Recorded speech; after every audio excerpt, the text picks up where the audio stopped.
Fala, Rovai, o editorial do Fórum 11:30, queridas, queridos e querides.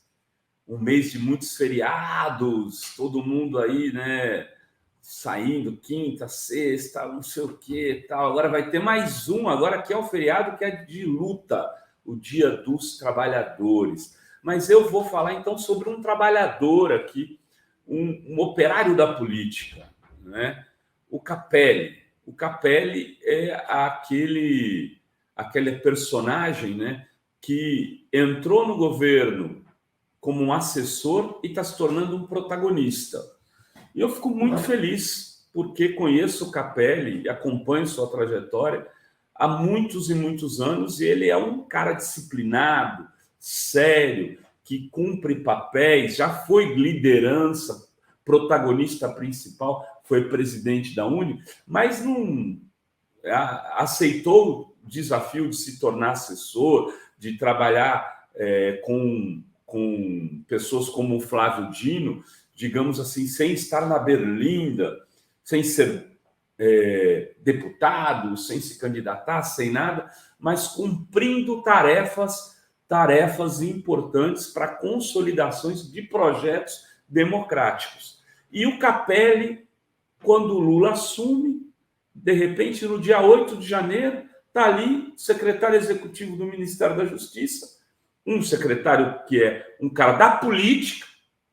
O Capelli não é. O Capelli é jornalista, o Capelli não é militar, o Capelli não é advogado de formação, não é um jurista, está no Ministério da Justiça e tem que ir apagar um incêndio terrível, né, lá na Secretaria de Segurança Pública do Distrito Federal, que não prendeu uma alma sequer na tentativa de escalar um golpe no dia 12 de dezembro, denunciado aqui na Fórum, que tinha sido organizado pelo bunker do GSI, com a parceria da Polícia do Distrito Federal, que não prendeu ninguém, repito, ninguém, depois de terem botado fogo em Brasília inteiro. Bom, o Capelli tem esse papel importante, vai lá, reorganiza as tropas, espera a governadora ter um nome, o Lula autorizar, e acaba a sua intervenção, ele volta para casa, para a Secretaria Executiva do Ministério da Justiça, e eis que surgem os vídeos vazados do GSI que almejam o general G. Dias, que, repito, eu, Renato Rovai, continuo confiando no general G. Dias. Continuo confiando do ponto de vista do seu compromisso democrático. Não acredito que ele traiu o Lula, não acredito que ele... e falei isso na hora que vi as imagens. Falei, está estranha essas imagens, parece que elas estão invertidas. A quem acompanhou o Fórum 11:30, no dia que as imagens foram divulgadas, já havia gente questionando isso. A gente mostrando que as imagens tinham sido editadas e a ordem dos tratores invertida. E, nesse caso, a ordem dos tratores altera o viaduto, ou a ordem dos fatores, né, altera o resultado. Porque se você coloca o G. Dias saindo do Planalto e o pessoal entrando depois, é uma coisa. Se você coloca ele saindo quando já não tinha mais ninguém, é outra. Mas, enfim, o Capelli acaba tendo que assumir o GSI no lugar do G. Dias, e hoje esteve aqui em entrevista à Fórum falando sobre suas expectativas. O Capelli, de alguma maneira, defende, e ele vai fazer esse discurso, que ele está assumindo uma instituição, não pode falar agora terminem com ela. E outra coisa, ele não é bobo, ele sabe que não é ele que decide isso. Ele fala, olha, o GSI existe há não sei quantos anos, 90 e poucos anos, disse ele, eu até achava que era menos, achei que foi recriado no governo Fernando Henrique, e ele tem a atividade de cuidar da segurança do presidente, de cuidar da segurança do vice, de cuidar de tal coisa e outra coisa, e sempre foi por militares. E então eu acho que o Múcio já disse que vai ser por militares. Eu quero dizer que acho que não tem por que mudar isso. A gente precisa trazer os militares que são respeitosos, defendem a causa democrática e unificar o país. Mas este blogueiro apurou que o Lula não tem essa convicção.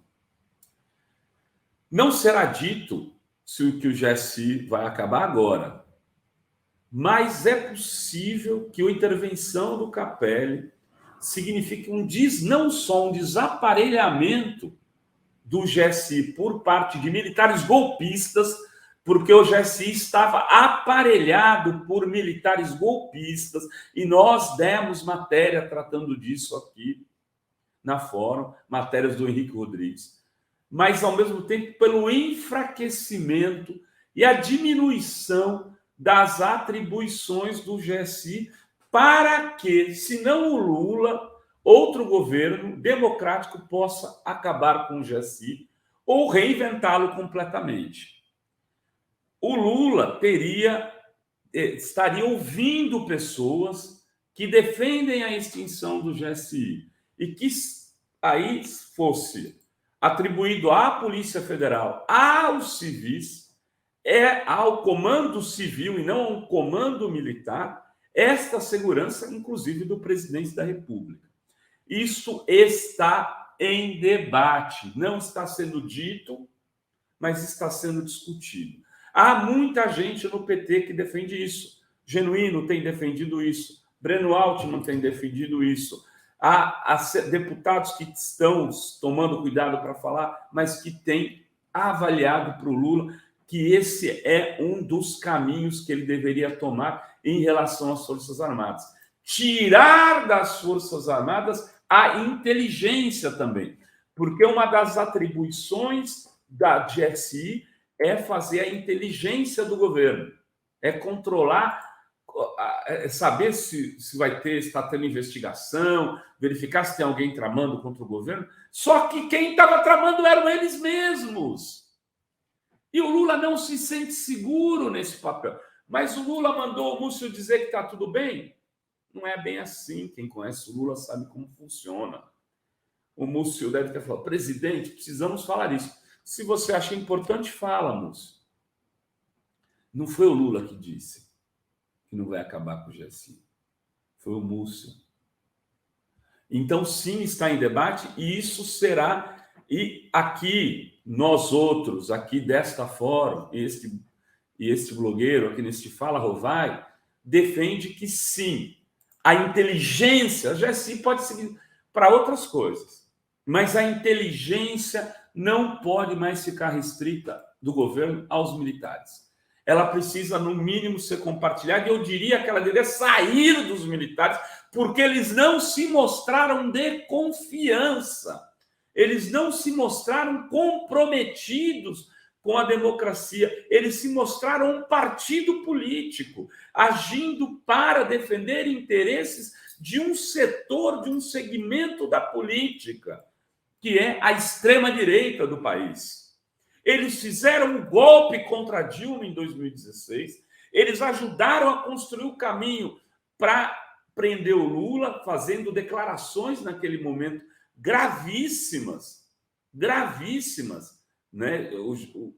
Houve uma carta daquele general, coitado, que está numa situação terrível aí, Vilas Boas, mas que, mesmo na cadeira de rodas dele, escreveu contra o Lula, pedindo que o Supremo votasse contra o habeas corpus do Lula.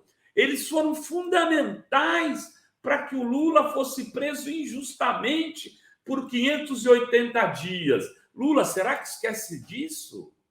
E depois eles foram fundamentais para organizar o partido militar numa chapa de Bolsonaro, né? Com o Bolsonaro, o presidente, e o Mourão de vice, que era alguém que era mais confiável para os generais.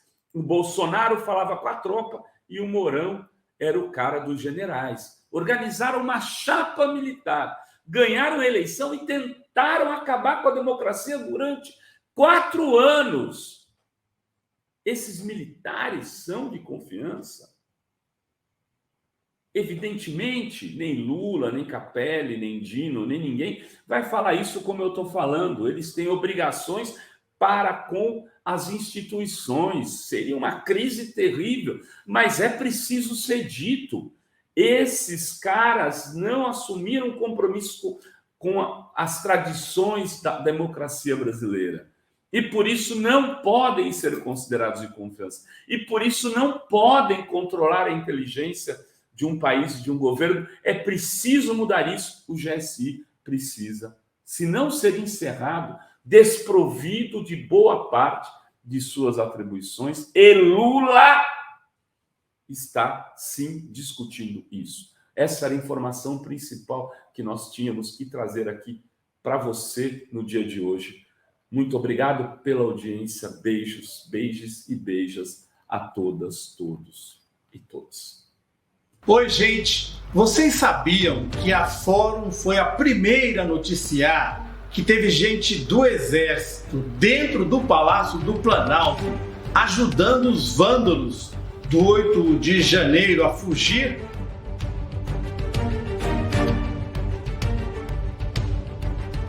Pois é, essa pessoa hoje se tornou testemunha oficial e só agora está sendo descoberta pela mídia convencional. Você que nos acompanha há muitos anos não fica surpreso, né? Tivemos juntos no golpe contra Dilma, na perseguição ao Lula pela Lava Jato e durante o pesadelo que foi o governo Bolsonaro. Então você sabe melhor do que ninguém, fomos alvos de ações na justiça muito custosas. Por isso, a Fórum Filmes pede a sua contribuição para fazer um documentário sobre o dia histórico do 8 de janeiro, com informações e entrevistas exclusivas. Da mesma maneira que já antecipamos essa testemunha-chave para todo o processo. O Renato Rovai, futuro cidadão honorário de Sinop, Adri De Lorenzo e toda a turma da Fórum, inclusive eu, contamos mais uma vez com a sua ajuda para poder apresentar esse trabalho. Quem não puder, mesmo que um pensamento positivo já nos ajuda. Muito obrigado.